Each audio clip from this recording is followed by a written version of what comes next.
Consumers മീഡിയയുടെ മറ്റൊരു എപ്പിസോഡിലേക്ക് ഏവർക്കും സ്വാഗതം. പലപ്പോഴും നമുക്ക് ഹോട്ടലുകളിൽ നിന്നും ഭക്ഷണം കഴിക്കേണ്ടതായി വരാറുണ്ട്. പ്രത്യേകിച്ച് യാത്ര ചെയ്യുമ്പോഴും അതുപോലെ വിനോദയാത്ര പോകുമ്പോഴും മറ്റും നമുക്ക് ഹോട്ടലുകളെ ആശ്രയിക്കേണ്ടതായി വരാറുണ്ട്.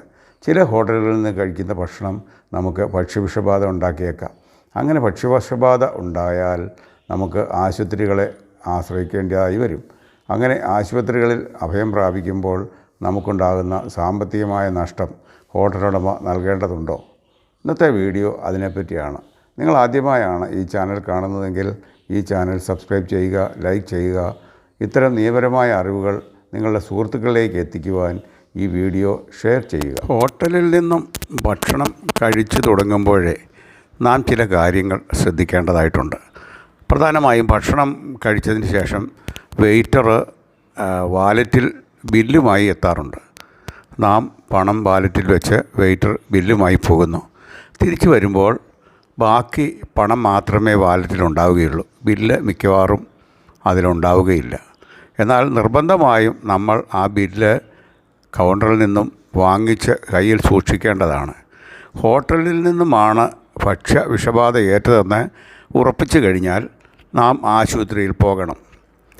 കൃത്യമായി കാര്യങ്ങൾ ആശുപത്രി അധികൃതരെ ധരിപ്പിക്കണം.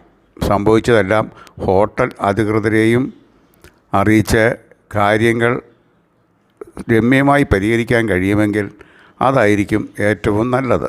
നമുക്കുണ്ടായ നഷ്ടം ഹോട്ടലുടമ നൽകുകയാണെങ്കിൽ തുടർന്ന് പരാതിയുമായി പോകേണ്ട ആവശ്യമില്ലല്ലോ. പരാതിയുമായി മുന്നോട്ട് പോവുകയാണെങ്കിൽ നമ്മൾ ഫുഡ് സേഫ്റ്റി അധികൃതരെ വിവരം അറിയിക്കേണ്ടതുണ്ട്.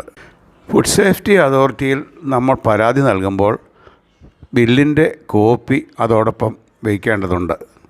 2 ആഴ്ച കഴിഞ്ഞും നടപടികളൊന്നും ആയില്ലെങ്കിൽ കൊടുത്തിട്ടുള്ള പരാതിയിൽ എന്ത് നടപടിയാണ് സ്വീകരിച്ചിട്ടുള്ളതെന്നും ഏത് ഓഫീസറാണ് പരാതി അന്വേഷിക്കുന്നതെന്നും വിവരാവകാശ നിയമപ്രകാരം മേൽപ്പറഞ്ഞ ഓഫീസിലേക്ക് എഴുതി ചോദിക്കേണ്ട ആവശ്യം നമുക്കുണ്ട്. ഗുരുതരമായതും മനുഷ്യജീവന് ഹാനികരമായതുമായ ഭക്ഷ്യവിഷബാധയാണ് ഉണ്ടായിട്ടുള്ളതെങ്കിൽ പോലീസിനെ അറിയിക്കാവുന്നതാണ്.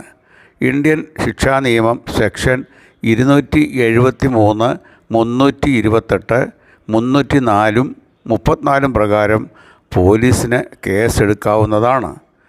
പഞ്ചായത്ത് അല്ലെങ്കിൽ മുനിസിപ്പൽ സെക്രട്ടറിക്കും നമുക്ക് പരാതി നൽകാവുന്നതാണ്. ഇക്കാര്യത്തിൽ ഹെൽത്ത് ഡിപ്പാർട്ട്മെൻറ്റിന് നടപടി എടുക്കാവുന്നതാണ്. ഹോട്ടലുടമയ്ക്കെതിരെ ക്രിമിനൽ നടപടി എടുക്കുവാൻ പോലീസിനും ഫുഡ് സേഫ്റ്റി അതോറിറ്റിക്കും അധികാരമുണ്ട്.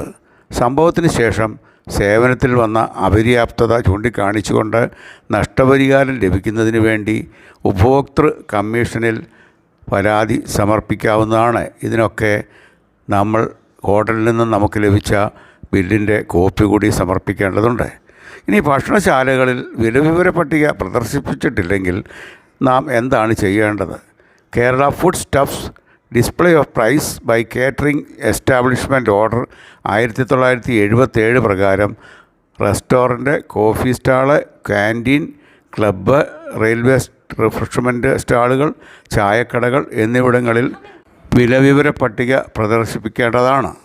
വിവര പട്ടിക പ്രദർശിപ്പിച്ചിട്ടില്ലെങ്കിൽ പരാതി പഞ്ചായത്ത് സെക്രട്ടറിക്ക് നൽകാം. നടപടി എടുത്തില്ലെങ്കിൽ കളക്ടർക്കും പരാതി നൽകാവുന്നതാണ്. ഈ വീഡിയോയുടെ നിയമപരമായ കാര്യങ്ങൾ തയ്യാറാക്കിയത് കൺസ്യൂമർ പ്രൊട്ടക്ഷൻ സൊസൈറ്റിയുടെ സംസ്ഥാന സെക്രട്ടറി അഡ്വക്കേറ്റ് KB മോഹനാണ്. ഇതുമായി ബന്ധപ്പെട്ട് അല്ലെങ്കിൽ ഉപഭോക്തൃ സംബന്ധമായ സംശയങ്ങൾക്ക് നിങ്ങൾക്ക് അദ്ദേഹത്തെ ഫോണിൽ ബന്ധപ്പെടാവുന്നതാണ്. അദ്ദേഹത്തിൻ്റെ ഫോൺ നമ്പർ ഡിസ്ക്രിപ്ഷനിൽ നൽകിയിട്ടുണ്ട്. ഈ വീഡിയോ നിങ്ങൾക്ക് ഇഷ്ടമായെങ്കിൽ ഈ ചാനൽ സബ്സ്ക്രൈബ് ചെയ്യുക. ഇതുപോലുള്ള നിയമപരമായ അറിവുകൾ നിങ്ങളുടെ സുഹൃത്തുക്കൾക്ക് എത്തിക്കുവാൻ ഈ വീഡിയോ ഷെയർ ചെയ്യുക.